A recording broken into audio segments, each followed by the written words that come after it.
Balik lagi bersama gue Mike dan kali ini gue akan membahas alur sebuah film yang berjudul Poison Ivy. Film ini dirilis pada tahun 1997. Film ini membahas tentang balas dendam seorang anak pelakor yang dimana dulu dia dan ibunya ini pernah diusir sama istri dari suaminya. Dan sekarang nih si anaknya si pelakor ini udah mantep abis deh pokoknya dan siap untuk baku gejrot. Dan juga meneruskan prestasi ibunya. Tapi sebelum masuk, jangan lupa kita pencet tombol subscribe dan nyalakan tombol notifikasinya agar kita tetap semangat ngonten nih. Dan gue Mike, enjoy!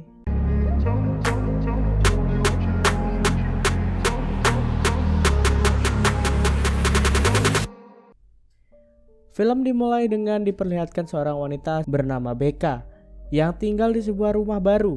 Ia baru saja mau melakukan perpusrengan duniawi. Beberapa saat kemudian datanglah seorang pria berjas hitam rapi yang bernama si Ivan atau sang pemilik rumah nih. Karena lagi asik banget nih buat melakukan kegiatan pusreng, Becca pun tak menyadari bahwa si Ivan ini sudah berada di dalam rumah. Dan suara indah perpusrengan duniawi itu terdengar sampai ke telinga Ivan yang membuat Ivan memergoki kegiatan si Becca. Meski sudah ketangkep, si tukang kebun ini malah nyolot dan lebih galak daripada bosnya sendiri. Dan Ivan yang udah kesel banget nih akhirnya langsung memecat pria tersebut. Nah ternyata kejadian tersebut bukanlah pertama kalinya. Dan Ivan akhirnya menegur kembali untuk kesekian kalinya kepada si Becca. Ternyata beberapa saat kemudian muncullah si Katie yang tiba-tiba nimbrung nih. Dan ternyata si Katie adalah istri sah dari si Ivan. Sedangkan si Becca hanyalah asisten rumah tangga di sana. Dan terbongkarlah hubungan yang selama ini disembunyikan oleh si Ivan. Tanpa perlu pikir panjang, si Katie pun langsung mengusir si Becca beserta kedua anaknya yang masih kecil.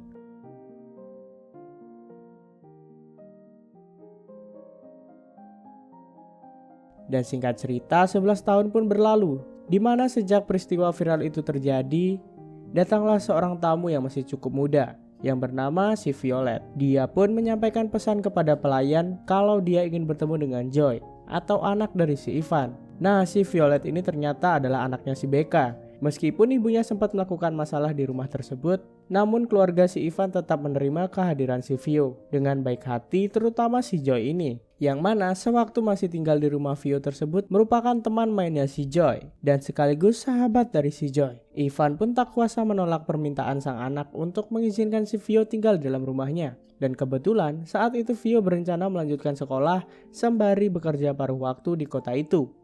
Ivan memberitahu kalau istrinya telah meninggal dunia. Vio lantas mengucapkan belasungkawa kepada si Joy dan juga Ivan.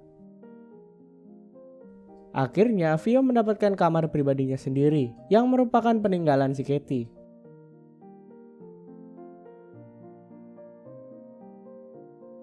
Malam itu, Vio dan Joy menghabiskan waktu dengan berbincang seputaran kehidupannya si Joy. Joy sendiri merupakan pemain tenis profesional dan sebentar lagi ia akan segera melangsungkan pernikahan dengan si Michael kekasihnya. Sikap mencurigakan si Vio pun mulai terlihat nih saat penghuni rumah mewah itu sedang melakukan rutinitasnya. Secara diam-diam Vio memasuki semua kamar yang ada di sana dan melihat-lihat barang pribadi milik si Joy.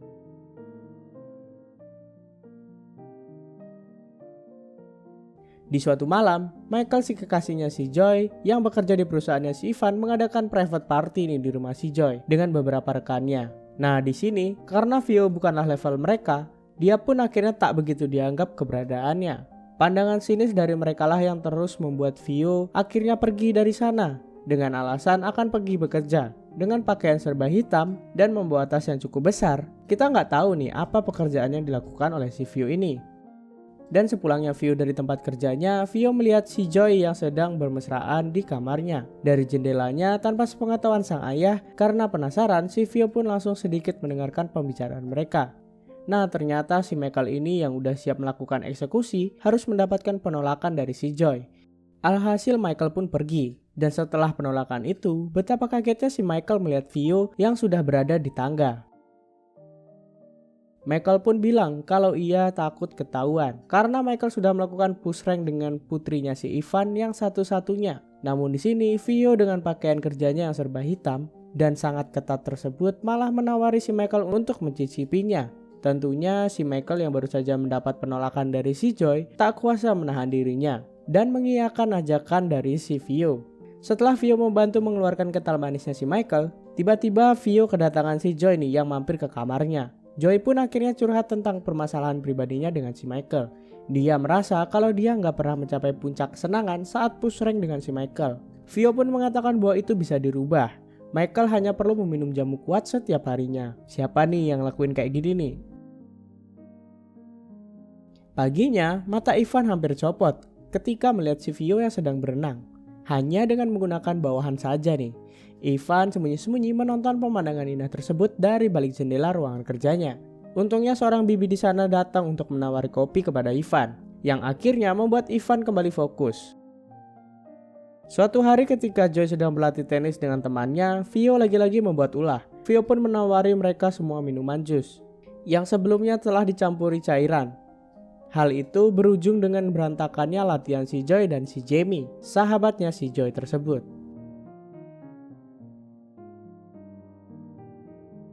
Mereka akhirnya tumbang sehabis minum jus yang diberikan oleh si Vio. Tingkah Vio pun semakin menjadi-jadi nih ketika Vio mengarang cerita kepada si Michael bahwa si Joy sudah mendua dengan pria lain. Dia juga menceritakan soal Joy yang tak pernah mencapai puncak kesenangannya setelah push rank dengan dirinya. Michael awalnya gak percaya nih, dan pada akhirnya malah termakan cerita karangan dari si Vio.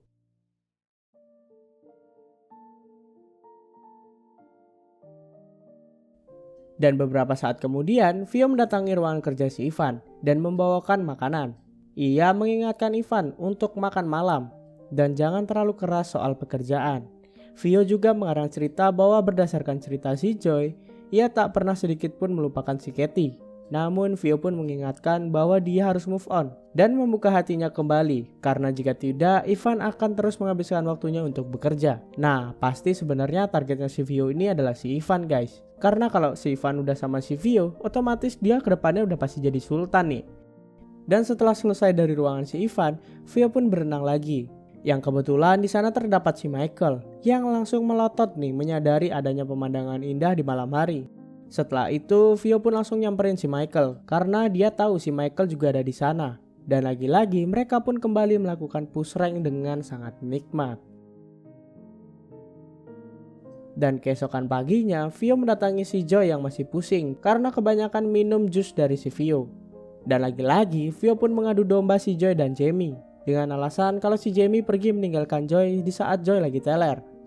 Lalu beberapa saat kemudian, Ivan pun datang sambil marah-marah kepada si Joy dan membawakan jaket si Michael yang tertinggal di dekat kolam renang, yang dimana di sakunya terdapat sebuah sabu. Ivan kesel nih karena ini pasti akan menyangkut pada performa pekerjaan di perusahaannya si Ivan tersebut. Dan semua ini adalah rencana dari si Vio. Pada malam harinya, ketika Ivan ingin dinner dengan kenalan barunya, dia pun berangkat bareng dengan si Joy, yang kebetulan malam itu Joy juga ingin melakukan latihan dan mereka pun berangkat bersamaan. Sesaat kemudian, telepon pun berbunyi dan itu adalah telepon dari si Gwen atau teman dinernya si Ivan. Gwen yang mengira bahwa itu adalah si Joy menitipkan pesan agar Ivan menjemputnya di tempat yang sedikit berbeda dari biasanya.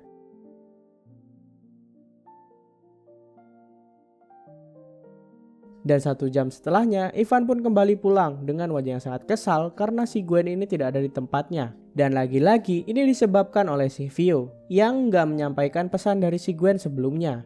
Ivan pun melampiaskan kekesalannya dengan minum-minum cantik dan sesaat kemudian muncullah si Vio lagi nih dengan gaun merahnya.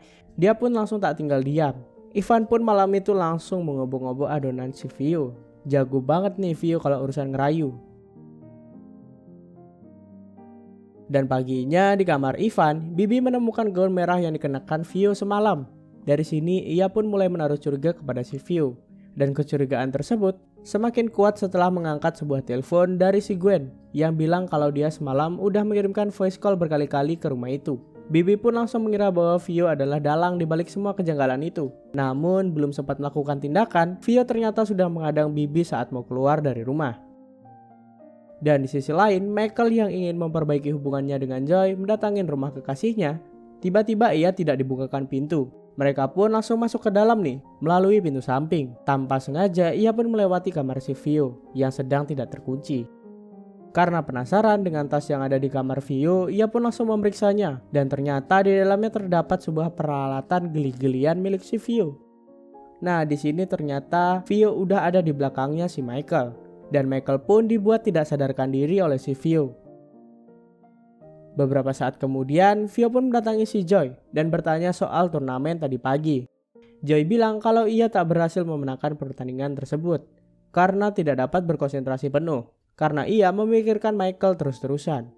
Vio lagi-laginya berbohong dan main jelek-jelekan si Michael. Dia juga bilang kalau si Michael tidak peduli lagi dengan si Joy karena dia tidak datang ke rumah saat pertandingan si Joy. Kemudian ketika Joy sedang berada di dapur, ia melihat jaket si Michael yang ada di sana. Dan itu menandakan bahwa si Michael baru saja datang kemari nih. Ia pun langsung mulai merasa bahwa yang diungkapkan oleh Vio itu tidak bisa dipercaya. Dan akhirnya, ia pergi untuk mendatangi si Michael beberapa saat kemudian. Dan di siang harinya, Ivan juga mendapatkan info kalau sebenarnya voice call dari Gwen itu telah diterima oleh si Vio. Namun tak disampaikan kembali kepada si Ivan. Vio yang takut diusir oleh si Ivan akhirnya kembali menggunakan atom bomnya untuk menghilangkan pikiran negatif kepada si Vio. Kalau dipikir-pikir, Vio ini jago banget ya ngambil kelemahan seorang pria. Dan ketika Joy sudah berada di rumah, dia pun mendapatkan panggilan telepon dari ayahnya si Michael yang bilang bahwa Michael udah meninggal dunia. Dan polisi menyatakan bahwa itu disebabkan oleh seseorang. Joy yang ingin memberitahu sang ayah malah tak kuasa menahan tangisannya karena melihat sang ayah yang sedang beradu genjerot dengan si Vio. Dan kekacauan itu membuat Vio langsung pergi dari rumah tersebut. Ivan yang memiliki riwayat penyakit jantung akhirnya kambuh nih karena kejadian barusan. Dan Ivan berjalan mulai sempoyongan. Ivan berusaha mencapai mobilnya demi bisa mengejar putrinya tersebut. Tapi belum sempat menyalakan mobil, Ivan sudah keburu pingsan nih di kursi kemudi. Melihat kesempatan itu, Vio pun langsung menyalakan mesin di mobil dan membiarkan Ivan berada di sana menghirup asap knalpot di garasi sempit. Dan beberapa saat kemudian, Joy yang sudah menenangkan pikirannya, ia mendapati listrik di rumahnya itu padam. Lalu ketika sedang mencari cetekan listrik, dia malah menemukan jenazah bibinya yang disembunyikan Vio di dalam lemari. Ia pun berusaha menelpon polisi, namun saluran telepon di rumahnya itu udah diputus sama si Vio. Nampaknya Vio yang satu ini ingin membalas dendam pada keluarga si Joy karena dulu keluarganya telah diusir pada 11 tahun yang lalu. Joy dan Vio pun akhirnya bertemu di kamar si Joy. Ia diminta olehnya untuk mengulang kembali kejadian di masa kecil. Di saat mereka sedang bermain boneka, merasa bahwa dirinya dalam bahaya, Joy pun langsung melakukan perlawanan kepada Vio. Mereka akhirnya pun saling menjatuhkan satu sama lain. Dan saat pertikaian itu berlanjut di depan tangga, tiba-tiba karena sebuah dorongan, Vio kehilangan keseimbangan dan jatuh menggelinding dari lantai 2. Dan akhirnya Vio pun terbang menuju akhirat. Dan ketika hal itu terjadi, akhirnya si Joy bisa bernafas lega. Ia pun berjalan keluar ke rumahnya dan film pun tamat. Janganlah terlalu mengejar harta, karena jika kita dibutakan dengan harta duniawi, kita akan rela untuk melakukan apapun. Kerja keras dan lakukan sebisa mungkin untuk mencari rezeki. Kita akan merasakan yang namanya nikmatnya bersyukur dan kata cukup dari sebuah usaha. Sekian dari gue Mike, gue pamit undur diri. Bye-bye.